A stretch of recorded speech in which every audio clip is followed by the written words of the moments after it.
बहुत समय पहले की बात है। सरस्वती नदी के किनारे एक सुंदर नगरी थी जिसका नाम था भद्रावती। इस नगरी में एक बहुत अमीर व्यापारी रहता था जिसका नाम था धनपाल। वे बहुत पुण्य व्यक्ति था और हमेशा अच्छे कामों में लगा रहता था।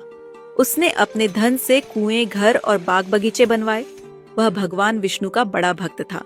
उसके 5 बेटे थे जिसमें सबसे छोटे बेटे का नाम धृष्ट बुद्धि था, लेकिन वह बिल्कुल अपने पिता के विपरीत था।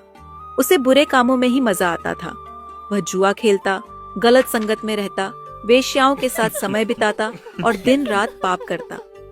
धीरे धीरे उसने अपने पिता की सारी संपत्ति बर्बाद कर दी। एक दिन थक हार कर धनपाल ने उसे घर से निकाल दिया। अब धृष्ट बुद्धि दर दर भटकने लगा। उसके पास खाने को कुछ नहीं था, पहनने को कपड़े नहीं थे। वह बहुत परेशान और दुखी हो गया।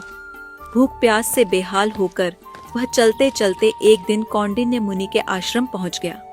आश्रम में जाकर वह मुनि के सामने हाथ जोड़कर खड़ा हो गया और रोते हुए बोला, हे ब्राह्मण, कृपया करें, मैंने अपने जीवन में बहुत पाप किए हैं जिन पर मुझे बहुत पछतावा हो रहा है। कृपया मुझे ऐसा उपाय बताइए जिससे मैं अपने सारे पापों से मुक्त हो सकूं। कौंडिन्य मुनि ने कहा, वत्स, वैशाख महीने के शुक्ल पक्ष की एकादशी को मोहिनी एकादशी कहा जाता है।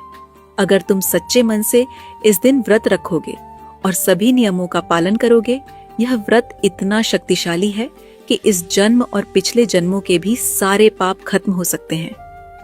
धृष्ट बुद्धि ने मुनि की बातों को ध्यान से सुना और उस पर विश्वास किया। फिर उसने श्रद्धा और भक्ति से मोहिनी एकादशी का व्रत किया। सभी नियमों और विधियों का पालन करते हुए उसने पूरे मन से व्रत रखा। व्रत के फलस्वरूप उसके सारे पाप मिट गए और वह एक अच्छा इंसान बन गया।